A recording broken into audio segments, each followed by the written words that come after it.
I'm going to try to get through this morning's video without too much pain. Going to the orthodontist is not fun. And we're still waiting for one more adult tooth. They're trying to pull down with wires and it's not good. I'm super thankful for my Thieves products, although I'm out of mouthwash and I'm just waiting for the next order to come.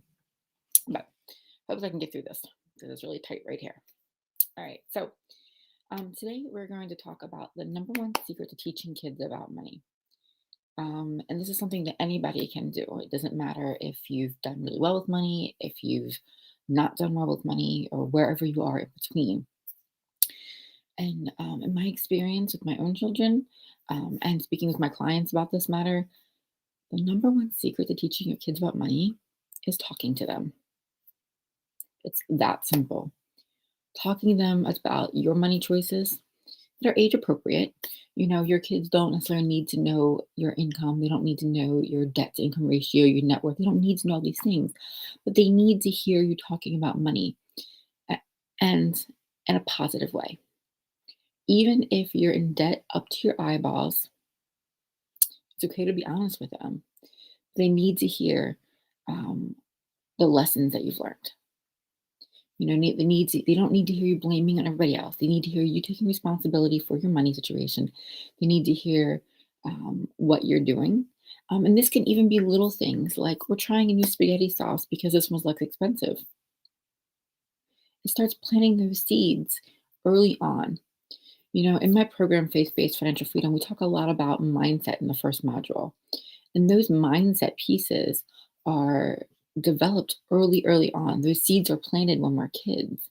There are beliefs that we have picked up as early as 3, 4, 5 years old, right? When we hear things in our life, like money doesn't grow on trees, things like that, or even the idea of things that people with money, like we're not rich, right?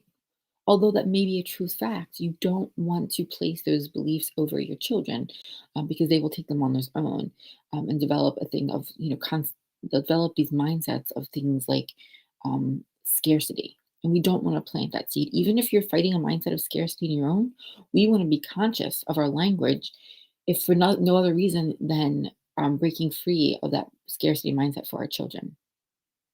Okay. So we will talk about money with our kids.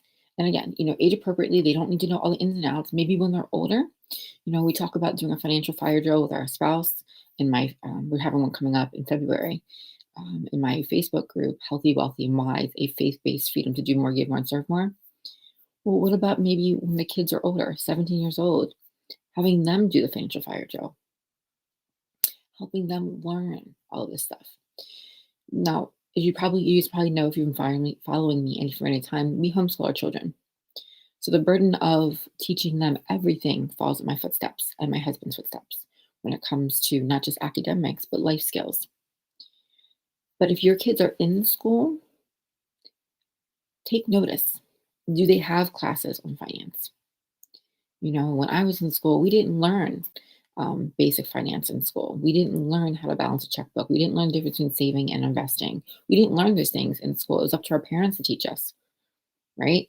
And if they didn't teach us with their words, they taught us with their behaviors.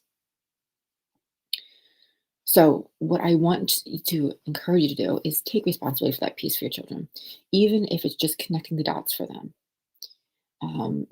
My son is 15, right?